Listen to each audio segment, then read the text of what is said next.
Commodore fans, are you ready? It's time for another episode of the Vandy 24/7 podcast on the 440 Sports Network. Keep it locked right here for the best Vanderbilt coverage. Whether it's Clark Lee on the gridiron, Mark Byington and Shea Ralph on the hardwood, or Tim Corbin on the diamond, the Vandy 24/7 crew has you covered. If you haven't subscribed yet, please do. Also, like this video and subscribe to the YouTube channel. That's free and easy to do. Follow the crew on Twitter, Apple Podcast, and Spotify for podcast episodes. Lastly, if you're interested in sponsoring the show, email Chris Lee at chrislee70@gmail.com. And now, pull up a chair. It's time for another episode of the Vandy 24/7 podcast. Welcome into the Vandy 24/7 podcast alongside Joey Dwyer. I'm Billy Derrick, and we're here to recap Vandy's 82-61 loss to Kentucky. Wow. Not really sure what just happened in the second half, but we will get to all of it and all the stats and another bad second half for Vanderbilt. But before we do, I want to tell you about the Wash House. They are a presenting sponsor for our basketball coverage this season. Are you dreading laundry day? Maybe not as much as you're dreading this loss. Is it stealing time to do things that you truly enjoy? Well, let the laundry professionals at the Wash House take care of that for you. They've got 2 locations in Nashville. Just drop off your dirty laundry, and their professional attendants can give you back the one thing you can never have enough of, your time. Within 24 hours, you can pick up your nicely folded, fresh and clean laundry ready to be put away. Log on to washhouseclean.com or stop in today and get your time back. Joey, Kentucky all over Vandy in the second half, 82-61. At the half, it was 41-40 Kentucky. Another good first half for Vandy. They jumped out. I think they had a lead or two in the first half. Looking good. Everything's going okay. McLaughlin had 11 first half points. Edwards had 7. A couple of threes from McLaughlin. They're playing well, but second half, 21 points. They were 8 of 27 from the field, 1 for 10 from 3 in the second half. You got 3. I mean, the line, the box score for the second half is embarrassing. Jalen Carey, 8 points. Edwards, 3. Magnon, 3. McLaughlin. I mean, that's like a first quarter in a women. Like that's bad. So, and I know we've got some comments rolling in. Daniel says, I'm mad and tired. Nate, I'm just mad. Daniel says, Joey, tell us everything's going to be okay. So I'll leave it to you, Joey, to describe what you witnessed tonight and tell Vandy fans to not jump off the ledge. Well, I don't know if I'm going to go there quite yet, Billy. They have 5 remaining regular season games, and they've probably got to get 2 or 3 of them, at least 2, and maybe even 3, depending on the ones they're going to get. I guess the good news for Vanderbilt, the gauntlet's over. At number 1 Auburn, they don't have to see it again. They don't have to see Kentucky or Tennessee again, particularly on the road. But when you play like that in the second half, I'm not sure there's a ton of reason to be super optimistic about where you're at. Obviously, you mentioned it, but they were outscored 40-21 in the second half. Kentucky shot 65% from the field after the break. Vanderbilt shot 29.6%. Kentucky shot 50% from 3. Vanderbilt shot 10%. Kentucky shot 100% from the line. Vanderbilt shot 57%. Kentucky out-rebounded Vandy 18-12. Everything went wrong for them in the second half, and that was kind of a continuation of what we saw in Knoxville on Saturday, and really what we've seen since that first Kentucky game. I think the Tennessee game kind of started it, but the game between those two, you didn't see as much of a second half collapse. But throughout the second half, I kind of went on my computer and was building up some stats. Overall, heading into Saturday, Vanderbilt has been outscored 537-458 in the second halves of SEC games, meaning it's been outscored by around 6.5 points per game. And then since the first Kentucky game, Vanderbilt has been outscored 330-239, including today, and has a second half point differential of negative 13 points per game in the second half. So on average, since that first Kentucky game, it's being outscored by 13 in the second half. Obviously, Oklahoma is a big catalyst there, and today is as well. But maybe it's making it a little bit more lopsided, and maybe you need to look at the data a little bit differently. But I think that's pretty telling, Billy. Like Mark Byington often talks about the second half as winning time, and when winning time comes around, this team just kind of falters. And we've discussed the reasons for that a little bit. And Mark Byington really hasn't even been able to put his finger on exactly why this is happening. Kentucky, I didn't think was a team that really wore down Vanderbilt a ton. Obviously, Vanderbilt shooting completely went haywire in the second half, and Kentucky's didn't. Kentucky kind of stayed at its clip throughout the whole game, shot it really well, was on its A game tonight. But even then, you shouldn't be getting outscored by 20 in the second half. And Billy, these next couple of games are a lot more important as a result of what happened in the second half tonight. And I think even if they start winning some games and playing in important games, you're going to keep nights like tonight in the back of your head thinking, man, if that continues to happen, can you even win, even if you have a lead against a good team in the NCAA tournament? Yeah, and look, Vanderbilt went into this game, I think, right before tip as a 4.5-point underdog. I think Ken Pom had Kentucky winning by 9. This game should not have been the ugly blowout it was. And we're talking about the same thing after another road SEC game. There has not really been a road SEC game that we've talked about something different. The first halves have been fine. They've led in a lot of these first halves on the road. They've played well in the first half. But you've got to look at some point, the coaching. I mean, number one, and we had a comment about this, Grant Huffman starting over Edwards in the second half was confusing. I'm with you on that, Nate. I'm not really sure what was going on there. And the minutes distribution is interesting. I'm not blaming these losses on minutes distribution, but you look at Huffman in the Tennessee against Tennessee in Knoxville. He played 4 minutes. Tonight he played, 21, Joey? I'm just a little confused by some of the minutes distribution. Like if you look at tonight for the game, Edwards played 24 minutes. McLaughlin played 29. He's obviously their most important player. But other than that, Tanner played 24. Carey played 24. But you look at Kentucky, had a couple of guys that played 31 minutes. Owe and Brea had 31. Perry had 26. Williams 27.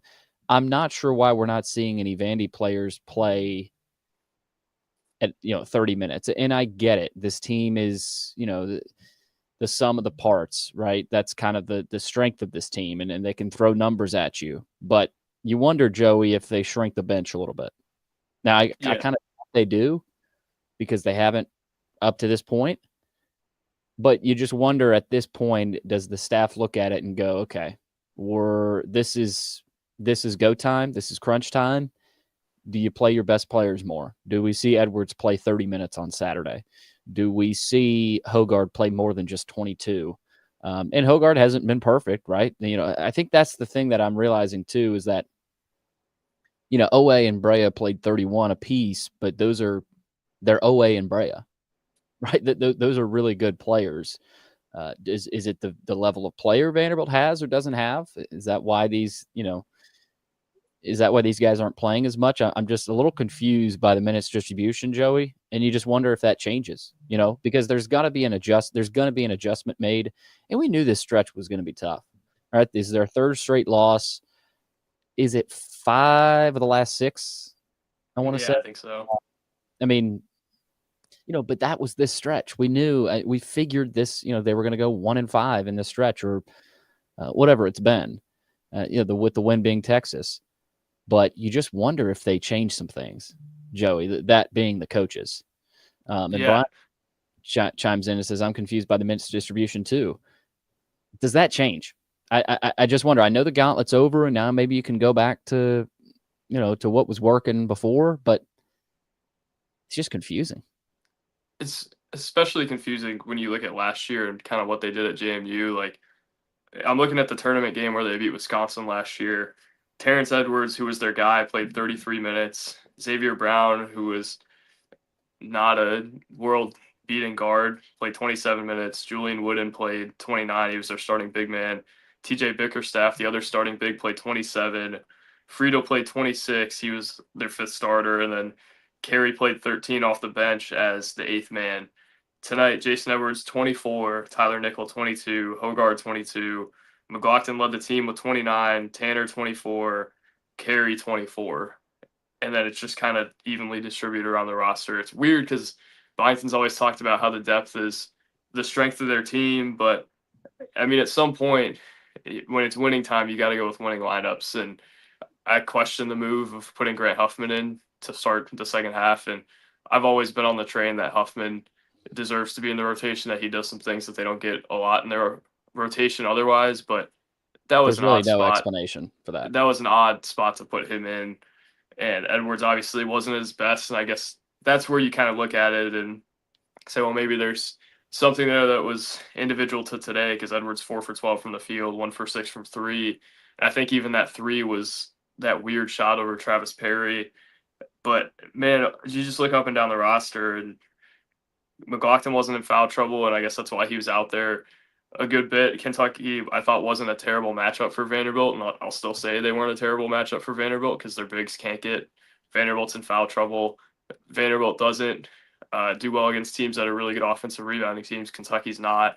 It was without Lamont Butler and Jackson Robinson, and we've got to keep that in mind too. That's two of their top three scorers. So Kentucky just taking it to Vanderbilt tonight, I thought, was a little concerning. You think of Kentucky at Rupp Arena, you're thinking, man, that's a tough game. But when you really dove into it pregame today, you were thinking that they might have had a shot to win this game, and this was one of their more winnable games the rest of the way. So the lineups were confusing to me, but it was also confusing to me just to see how much they dipped off in the second half, because I didn't think that was an unwinnable game for them. Even when they were playing a little bit uncharacteristically well in the first half, I thought they could still hang with Kentucky in the second. I don't know what happens in the second halves. It's unexplainable.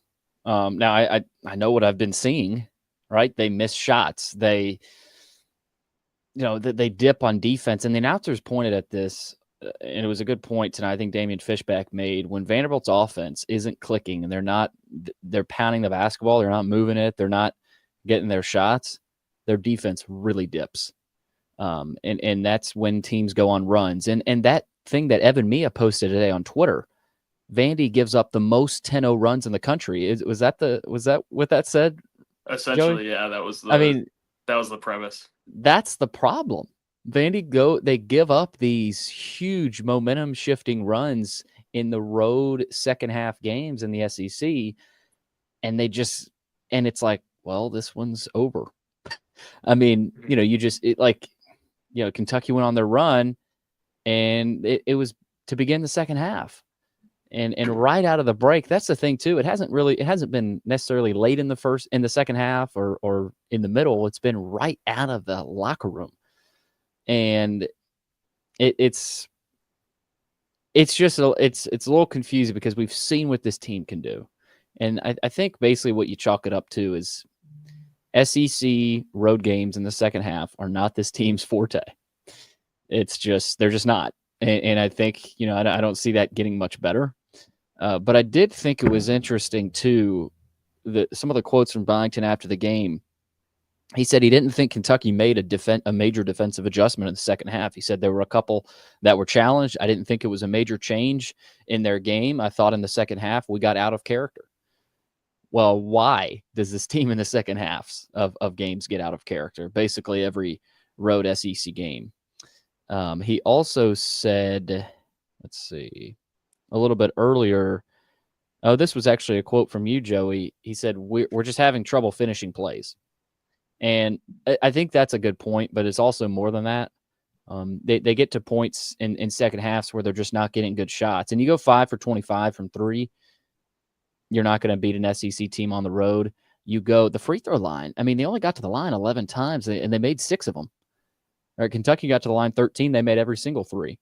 So it does feel like this team is feeling the pressure of, okay, we almost need to score, especially when you're playing against a team like Kentucky. You almost need to score every possession.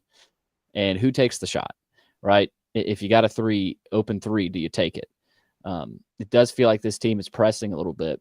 And it also feels like other teams have caught on to Vanderbilt's weaknesses. Now, foul trouble wasn't an issue tonight, Joey, right? But it's just that I'm worried about this team from a confidence perspective. How much has their confidence waned? We're going to learn a ton. And we're going to learn everything about this team on Saturday. And I know we're going to have time to preview it, but they got to get up off the mat, Joey, and pretty quickly. Yeah, and Mark Byington basically said as much. He said the number one thing for them is how they respond to this. And I am a little kind of off put in some ways about the discourse that they're just losing to good teams, because they are losing to good teams. But at some point, it can't just be, oh, they're really good. And I think a lot of Vanderbilt's losses, even by me, have been written off that way.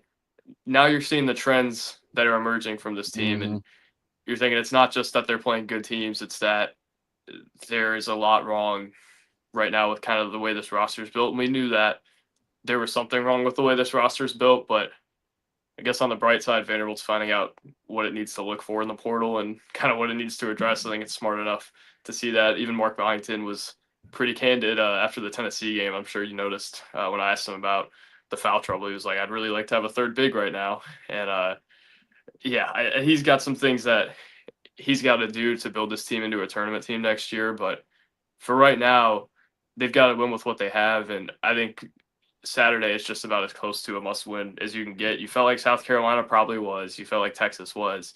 I think Ole Miss probably is, maybe even to another degree. Maybe if the bubble's really weak, they could get in with Arkansas and Georgia only, and maybe winning the first game at Bridgestone. But you feel like they've got to win that game against Ole Miss, and I don't think Ole Miss is a terrible matchup for them either. But Billy, I look stupid. I thought Kentucky wasn't a bad matchup for them either, and Mark Pope is a great coach. He is a wonderful coach, and you saw that he tonight really, that they were able to do what they did.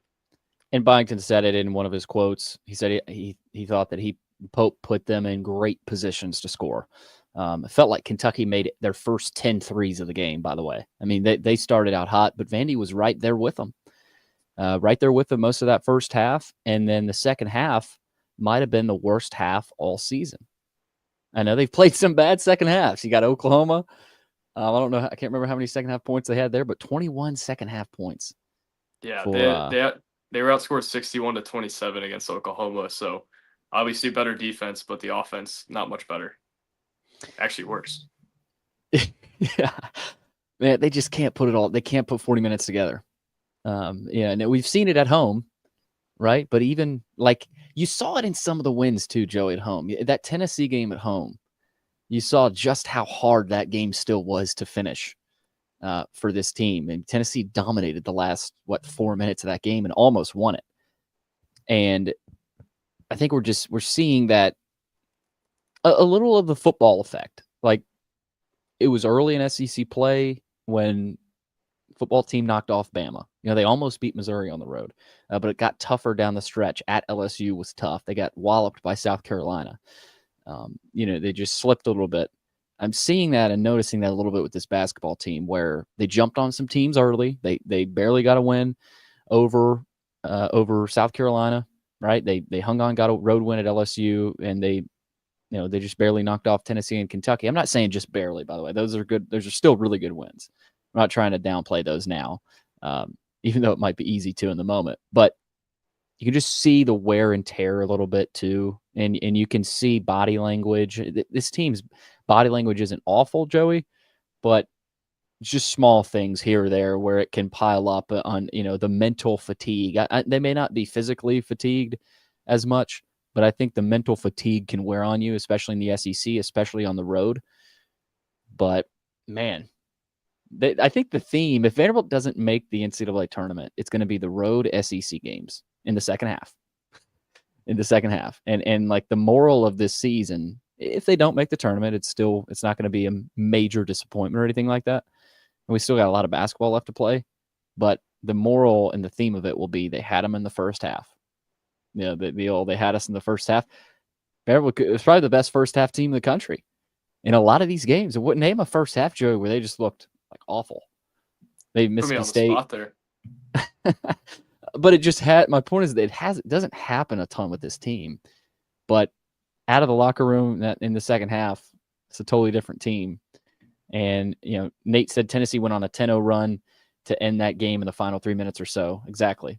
And so even that win was tough. But Joey, like I said, they got to get up off the mat, and we're going to really, really see the fibers, as Tim Corbin likes to say, of this team on Saturday. For sure, and you're going to have to see the resume improve too. I've got it pulled up. They're 42nd in the net coming into today. Probably going to drop a few spots just kind of as a result of the margin of defeat there. The spread wasn't huge, so that does hurt them. They lost by 20 plus and didn't cover the spread, so they're probably going to fall a little bit. But even looking at the quad ones, 2-7 against quad one teams, you're going to have a really hard time getting in the tournament with two quad ones.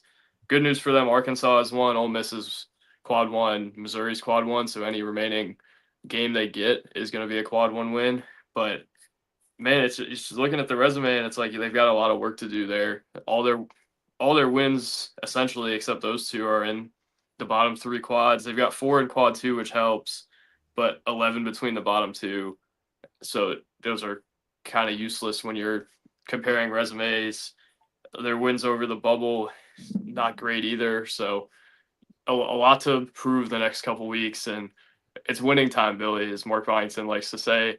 This is the time that really matters around Vanderbilt basketball, and I think in the next week or two, you're probably going to have a pretty good idea of their NCAA tournament standing. Oh, yeah. And if you check KenPom right now, they've dropped to 47th in KenPom. So that's where they're at now. And we have a question here from Nate I want to get to before we wrap up, and I think it's a good one.